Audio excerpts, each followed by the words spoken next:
Assalamualaikum warahmatullahi wabarakatuh. Alhamdulillah, nahmaduhu wa nasta'inuhu wa nastaghfiruh wa na'udzu billahi min shururi anfusina wa min sayyiati a'malina. Man yahdihillahu fala mudilla lahu wa man yudlil fala hadiya lahu. أشهد أن لا إله إلا الله وأشهد أن محمد رسول الله. اللهم صل وسلم على سيدنا محمد وعلى آله وصحبه وسلم أجمعين. أما بعد فيا أيها الحاضرون اتقوا الله حق تقاته ولا تموتن إلا وأنتم مسلمون. فقال الله تعالى في كتابه الكريم: وإن تعدوا نعمة الله لا تحصوها إن الله لغفور رحيم.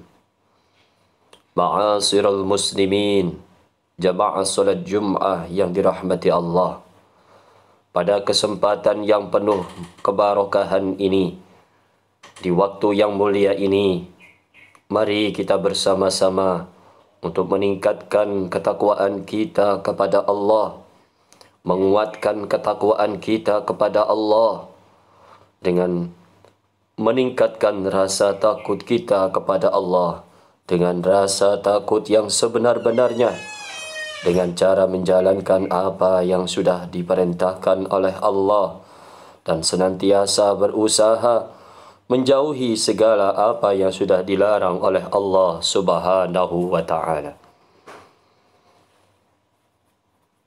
Ma'asyiral muslimin, jamaah salat Jumat yang dirahmati Allah, tentu kita perlu sadar sesadar-sadarnya bahwa kehidupan kita di dunia ini adalah diwajibkan kita untuk selalu berusaha untuk mendapatkan rezekinya Allah. Namun, kita juga harus sadar bahwa jumlah rezeki, jumlah takaran rezeki, banyak sedikitnya rezeki setiap manusia yang kita terima dari usaha ikhtiar yang telah kita lakukan adalah semata-mata telah ditentukan oleh Allah Subhanahu wa ta'ala. Karena rezeki di dunia ini bukanlah seperti hitungan matematika. 1 ditambah 1 sama dengan 2. Namun, terkait dengan banyak sedikitnya rezeki seseorang, ada kalanya kita alami 1 ditambah 1 sama dengan 0. Atau bisa 1 ditambah 1 berjumlah 11. Semuanya itu adalah merupakan kehendak Sang Pencipta, Sang Penguasa alam semesta berserta isinya ini, yaitu dari Allah Subhanahu wa ta'ala. Dalam memberikan rezeki kepada manusia, baik dari jumlahnya maupun dari caranya, dari asal usulnya, dari jalan atau cara Allah memberikan rezeki kepada manusia, tentu berbeda-beda. Dari hal ini, kita pula harus menyadari bahawa rezeki tidak hanya yang kita dapatkan dari bekerja. Rezeki tidak hanya berasal dari usaha kita saja, karena Allah Subhanahu wa ta'ala telah memberikan rezeki kepada kita melalui banyak cara yang semuanya itu sudah diingatkan dan disebutkan dalam Al-Quranul Karim. Yang pertama, rezeki yang memang telah Allah jamin, rezeki yang telah ditentukan oleh Allah Subhanahu wa ta'ala, sebagaimana hal ini telah difirmankan oleh Allah dari surat Hud ayat ke-6. Wa ma min dabbatin fil ardi illa 'ala Allahi rizquha wa ya'lamu mustaqarraha wa mustawda'aha kullun fi kitabim mubin. Tidak satu pun hewan yang bergerak di atas bumi melainkan dijamin rezekinya oleh Allah. Dia mengetahui tempat kediamannya dan tempat penyimpanannya Semua tertulis dalam kitab yang nyata, Lauhul Mahfuz. Kemudian yang kedua, rezeki berasal dari yang telah dianugerahkan oleh Allah kepada kita karena ada rasa syukur dalam hati kita. Rezeki datang Allah berikan karena ada rasa syukur dalam hati kita ini. Telah dicantumkan dalam Al-Quranul Karim, surat Ibrahim ayat ke-7. Wa idh ta'adzana rabbukum la in syakartum la azidannakum wa la in kafartum inna azabi lasyadid. Ingatlah ketika Tuhanmu memaklumkan, sesungguhnya jika kamu bersyukur, niscaya aku akan menambah nikmat kepadamu. Tetapi jika kamu mengingkari nikmatku, sesungguhnya azabku benar-benar sangat keras. Kemudian, asal-usul rezeki yang ketiga. Rezeki yang diberikan dan disebabkan karena kita telah bekerja. Karena kita sudah berikhtiar. Ada yang bekerja siang malam. Ada yang bekerja hanya malam hari. Ada yang bekerja hanya sepanjang hari saja. Dari sinilah, dari setiap usaha yang telah kita lakukan, Allah berikan rezeki. Dalam hal ini bisa kita temukan di Al-Quran, surat An-Najm ayat 39. Wa allaysa lil insani illa ma sa'a, bahwa manusia hanya memperoleh apa yang telah diusahakannya. Kemudian jamaah salat Jum'ah yang dirahmati Allah Subhanahu wa ta'ala. Asal usul rezeki yang keempat adalah rezeki yang kita dapat dari arah yang tidak terduga-duga. Kadang-kadang kita pas duduk-duduk santai, rezeki begitu saja datang. Sampai kita tidak percaya bahwa hari itu kita mendapatkan rezeki yang tidak disangka-sangka. Dalam hal ini, kita bisa temukan dalam surat At-Talaq ayat 2-3. Wa man yattaqillaha yaj'al lahu makhraja wa yarzuqhu min haitsu la yahtasib wa man yatawakkal 'ala Allah fahuwa hasbuh innallaha balighu amri qad ja'ala Allahu likulli syai'in qadara. Siapa yang bertakwa kepada Allah, niscaya dia akan membukakan jalan keluar baginya dan menganugerahkan kepadanya rezeki dari arah yang tidak dia duga. Siapa yang bertawakal kepada Allah, niscaya Allah akan mencukupkan keperluannya. Sesungguhnya Allah lah yang menuntaskan urusannya. Sungguh Allah telah membuat ketentuan bagi setiap sesuatu. Kemudian rezeki yang nomor 5 adalah rezeki yang didapatkan dari pernikahan. Bagi orang-orang yang sudah berkeluarga, bagi orang-orang yang sudah memiliki keluarga, sudah menikah, maka akan mendapatkan rezeki yang nomor 5 ini. Akan mendapatkan jalan datangnya rezeki dari pernikahan ini. Dalam hal ini, dalam surat An-Nur ayat 32. وَأَنْكِحُوا الْأَيَامَ مِنْكُمْ وَالصَّالِحِينَ مِنْ عِبَادِكُمْ وَإِمَائِكُمْ إِنْ يَكُونُوا فُقَرَاءَ يُغْنِهِمُ اللَّهُ مِنْ فَضْلِهِ وَاللَّهُ وَاسِعٌ عَلِيمٌ.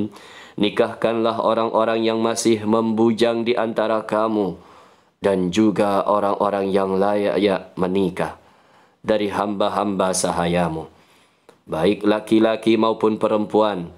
Jika mereka miskin, Allah akan memberi kemampuan kepada mereka dengan karunia-Nya.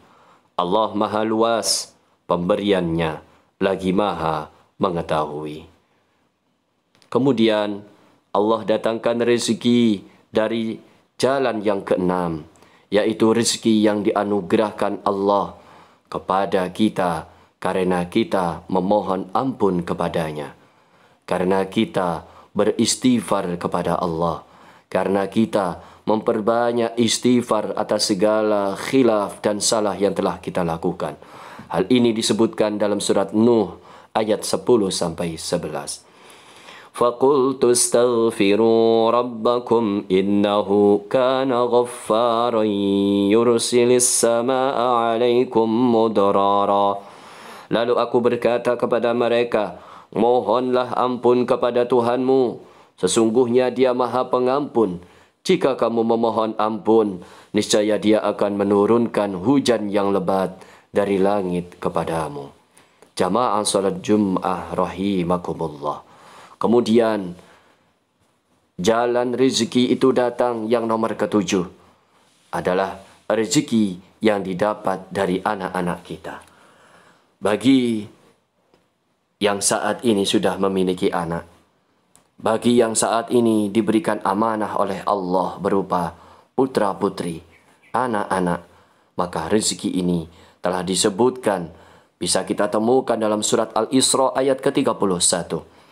وَلَا تَقْتُلُوا أَوْلَادَكُمْ خَشْيَةَ إِمْلَاقٍ نَحْنُ نَرْزُقُهُمْ وَإِيَّاكُمْ إِنَّ قَتْلَهُمْ كَانَ خِطَأً كَبِيرًا. Janganlah kamu membunuh anak-anakmu karena takut miskin. Kamilah yang memberi rezeki kepada mereka dan juga kepadamu. Sesungguhnya membunuh mereka itu adalah suatu dosa yang besar. Kemudian jamaah salat Jum'ah yang dirahmati Allah, rezeki itu datang, yang nomor ke-8 adalah rezeki yang kita dapatkan karena kita telah bersedekah, karena telah berbagi kepada sesama. Karena ada sebagian rezeki yang sudah kita keluarkan untuk kita bagikan kepada saudara-saudara kita. Dalam hal ini kita bisa temukan dalam surat Al-Baqarah ayat 261. مثل الذين ينفقون أموالهم في سبيل الله كمثل حبة أنبتت 7 سنابل في كل سنبلة 100 حبة والله يضاعف لمن يشاء Wallahu wasi'un alim. Perumpamaan orang-orang yang menginfakkan hartanya di jalan Allah adalah seperti orang-orang yang menabur sebutir biji benih, yang menumbuhkan 7 tangkai, pada setiap tangkai ada 100 biji. Allah melipat gandakan pahala bagi siapa yang Dia kehendaki. Allah Maha Luas lagi Maha mengetahui. Ma'asyiral muslimin, jamaah salat Jum'ah rahimakumullah. Firman-firman Allah tentang jenis rezeki, tentang cara atau jalan rezeki yang diberikan oleh Allah kepada setiap makhluknya, terutama kita, kepada kita sebagai manusia, ini sudah seharusnya menambah keimanan kita kepada Allah, meningkatkan sikap tawakal kita kepada Allah. Karena sampai detik ini, sampai hari ini, setiap harinya kita selalu mendapatkan anugerah, kita selalu mendapatkan kenikmatan-kenikmatan Allah Subhanahu wa Ta'ala yang tidak pernah bisa kita menghitungnya. Oleh karena itu, kita harus mengingat kembali bahwa sesungguhnya kita diberikan tugas oleh Allah untuk beribadah kepada Allah Subhanahu wa Ta'ala. Wa ma khalaqtul jinna wal insa illa liya'budun. Tidaklah aku menciptakan jin dan manusia kecuali untuk beribadah kepadaku. Az-Zariyat ayat 56. Dalam bekerja, dalam berusaha, dalam berikhtiar, kita juga harus menanamkan niat untuk beribadah kepada Allah. Agar setiap langkah di awal kita keluar dari rumah, sampai kita menghabiskan waktu untuk bekerja, sampai kita menghabiskan sehari semalam untuk menjemput rezekinya Allah, semuanya itu bernilai ibadah di sisi Allah Subhanahu wa Ta'ala. Kita harus tetap bekerja, kita harus tetap berusaha untuk kehidupan kita di dunia ini. Namun kita juga harus menyadari bahwa setiap kehidupan ini akan ada akhirnya. Kita akan kembali kepada Allah Subhanahu wa Ta'ala. Dalam sebuah hadis yang diriwayatkan Ibnu Umar, Rasulullah sallallahu alaihi wasallam bersabda, "I'malu lidunyaka ka'annaka ta'ishu abada, wa'mal li akhiratika ka'annaka tamutu ghada. Bekerjalah untuk duniamu seolah akan hidup selamanya, dan bekerjalah untuk akhiratmu seolah engkau akan mati esok hari. Jamaah salat Jum'ah yang dirahmati Allah, semoga kita semuanya yang hadir di masjid yang dimuliakan Allah ini, kita semuanya yang duduk bersimpuh di rumahnya Allah saat ini, kita semuanya menjadi hamba-hamba yang terus mengalir rezekinya dan mendapatkan keberkahan dan ridhonya Allah Subhanahu wa ta'ala dalam mengarungi kehidupan di dunia, dan kelak kita selalu mendapatkan keselamatan di akhirat. Amin ya rabbal alamin. Barakallahu li wa lakum fil Qur'anil azim wa nafa'ani wa iyyakum bima fihi minal ayati wa dhikril hakim wa taqabbalallahu minni wa minkum tilawatahu innahu huwas samiul alim. Aqulu qawli hadza wa astaghfirullahal azim li wa lakum wa lisairil muslimin wal muslimat fastaghfiruhu innahu huwal ghafurur rahim.